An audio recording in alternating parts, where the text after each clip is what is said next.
Good morning, everyone. Good morning. I am so happy and humbled to be with all of you today, and I thank God for bringing me here. My name is Natalie Wamboi, and I'm 10 years old. I'm in class 5, and I'm an author and a poet. My first book is called Natalie's Poems. It is a poetry book full of inspirational poems which talk about what we experience in our everyday lives. And my second book is called Kenya, My Country, My Story. Now, the reason I wrote this book was because many people in Kenya love talking about the negative things that are happening. But I thought to myself, why can't I write all the positive things that have happened in Kenya in a book?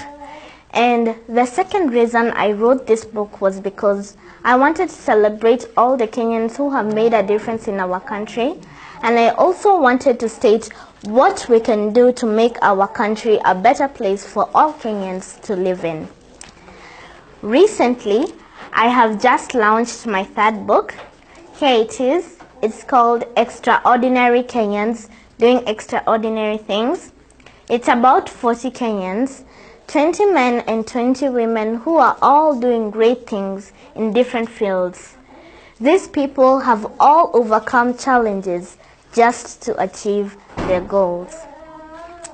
I want to thank Mr. Ndungu Nyoro for having me here today, because it is such a blessing to talk to young people like you who are full of hope, dreams, and ambition. I am here to talk to all of you today about living a life of purpose, a life that will make you feel happy and content. There is a book written by a man named Gary Zukav called Seed of the Soul. And in Seed of the Soul, he defines what is true power and what is authentic power. And in his definition of authentic power, it is the kind of power that can never leave you. It will always be with you. Not your looks, not your money, and not your fame. But authentic power is when your personality comes to serve the energy of your soul. When you realize what you came to do in this world.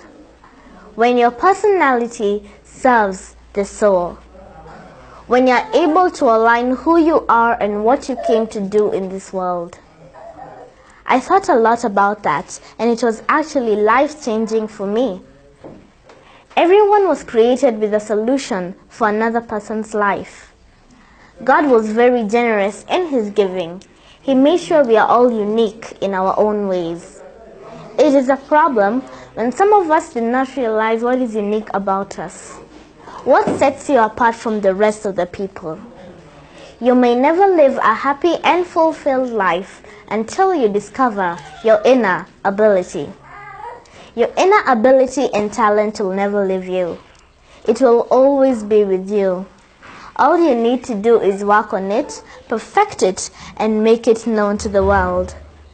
By doing this, you will be empowering yourself and also empowering others. In the process, you will find a sense of purpose and a direction of where you want your life to go. Seated in this room, we have people who are already doing well in life, and we really appreciate what you have been able to achieve. And if you are seated here, still struggling to achieve something, I'm here to tell you that it can be done. And it's not too late. You can do it. The real sense of purpose comes by giving others what you have already been given. That unique resource that lies deep within you. You may never live a happy and fulfilled life until you discover your inner ability. Your inner ability and talent will never leave you. It will always be with you. All you need to do is work on it, perfect it, and make it known to the world. If you don't, you will become sort of a thief. You will be robbing the world a unique resource that only you can give. It's time you become generous and share it wide and loud. That unique resource that God put in you to make you happier, wiser, richer, and more prosperous. But how will you do that? How will you use it to become truly, authentically empowered? Now, for me, it has been a beautiful thing to win an award and to meet the president and other leaders. But my true reward is in the lives that I'm able to touch, those people whom I know I have impacted. Our legacy is every life that we touch. I know this for sure.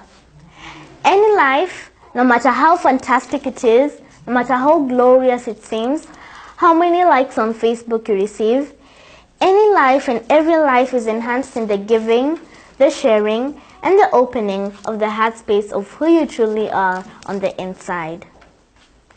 Your life gets better when you find a way to share it with someone else. But how will you do that? How will you use it to become truly, authentically empowered? Now, for me, knowing that what I'm doing can inspire another child to do what they love doing, be it singing, writing, football, and many others. But I want to tell all of you today that your legacy is every life that you touch.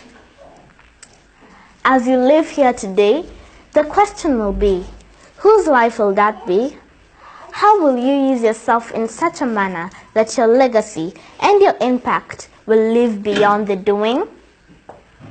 When people started knowing that I write and the media started reaching out to me, my mother sat me down and told me that my biggest challenge was to offer myself as a good example to those who will be coming after me. And that is a challenge to all of us. You have to have a reason as to why you do what you do. For me, I'm a writer, and whenever I go somewhere, people normally ask me, how did you start writing? Why did you start writing at such a tender age? And my answer is usually the same. I write to open up a blind eye. I write to bring truth to life. I write to show you my opinion. I write to tell you that there is always another way to do something. I write to undress the lies. I write to bring darkness to light. I write to tell you that everyone is different. I write to tell you that not everyone will like you. I write to remind you that the world is diverse. I write to tell you that racism, nepotism, terrorism, and tribalism are real. I write to tell you that all dreams are valid. I write to remind you that you are amazing. I write to tell you that giving up is not an option. I may not be the best writer, but I want you to get something from what I write. Not just read and go with the same. I want you to make a change. Even if it's just a slight change, I will never stop writing.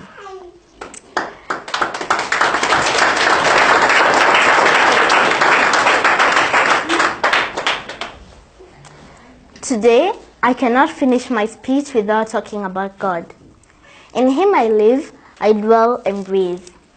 When God sparks a dream in your heart, you won't be able to let it go. You will chase it until God's purpose has been fulfilled. God will allow trials to test your idea, but He will give you the strength to overcome. God will always provide for you in the journey of turning your idea into a reality. God will always give you the direction on how to follow your idea. God will help you turn your idea into a reality, but only if you stick to the initial calling of that idea. And so, my dear people, are you sitting on an idea, no matter how small and outlandish it may be? Act on it and turn it into a reality. You never know. Maybe that idea can change the world for the better. Because always the world has been made up of ideas. I want you all to take your education very serious. I want you one day to change your life, your family's life, and also the community's life. I want you to be the torchbearers in the areas that you all come from. And I know that is not too much to ask from you all. And finally, I want you to be very responsible citizens and leaders of this country. Thank you.